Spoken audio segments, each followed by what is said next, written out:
So when a company is finally ready to be assessed, they will contact a C3PAO. They can look up available C3PAOs on the cyberab.org marketplace. And in there, they can search for a certified third-party assessor, C3PAO. In the marketplace, they can find one that's close to them, or they can find one that's done a lot of assessments. However they do so, they contact the C3PAO and say, we would like to be assessed. The C3PAO then has, I think, 5 days to communicate back to the company seeking certification. We call them organizations seeking assessment now. They used to be called organizations seeking certification. Now they're called organizations seeking assessment because they want to be assessed. And so there's 4 phases in the CMMC assessment process. The first phase is the pre-assessment, where the assessor organization will determine if the client, the organization seeking assessment, is even prepared enough for an assessment. We will look to see, do you have the core documents that are required? Are your people available? Are the documents you're supplying us with, are they adequate and sufficient? Like a system security plan, for example, is typically 200 to 500 pages long.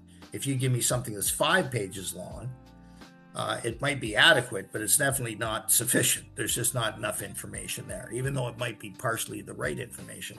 So we look to see, first and foremost, is the organization ready to be assessed?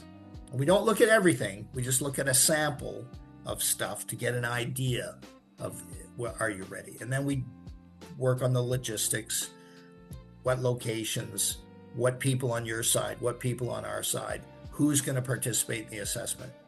And then we will basically tell the DoD, this organization is ready to be assessed. We're going to start the assessment. That's phase 2. Phase 2 is we go through the 110 controls and the 320 assessment objectives, and we check to make sure each assessment objective has been met. There's basically 3 outcomes that can happen as a result of the assessment. There's you fail.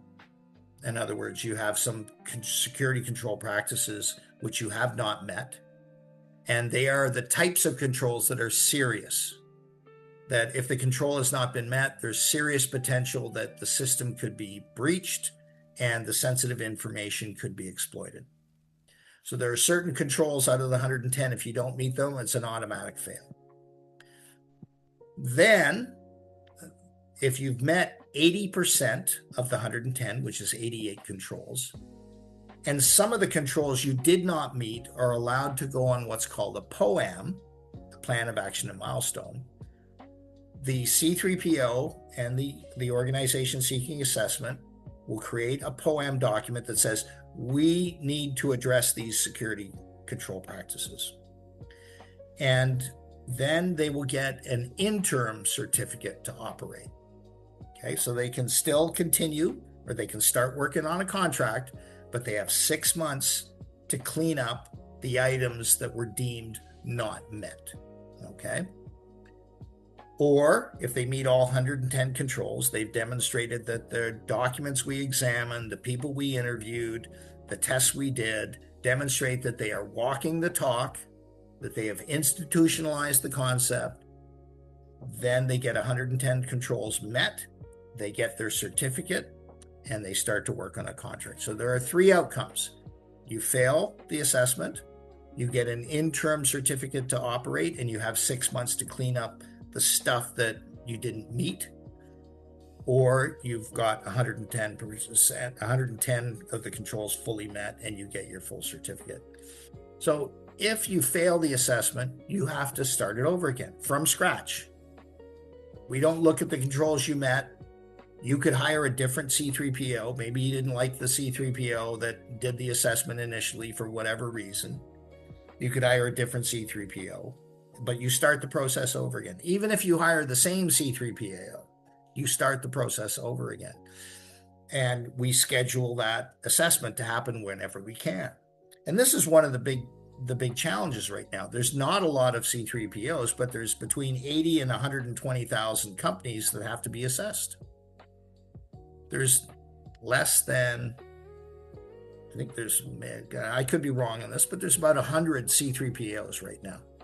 You've got 80,000 companies that need to be assessed and under 100 C3PAOs. So there's a backlog, right?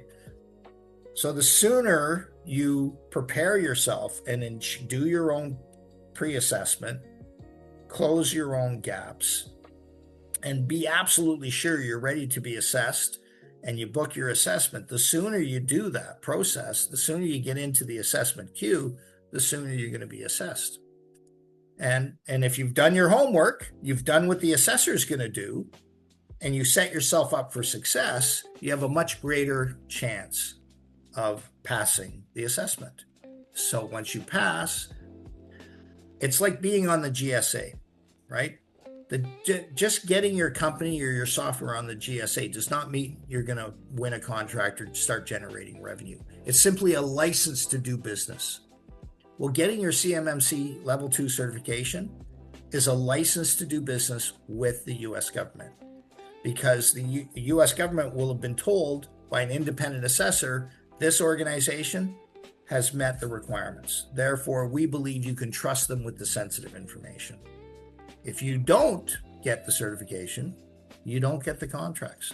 So that's what happens when you do not get awarded, is you don't participate in the Defense Industrial Base contract awarding program.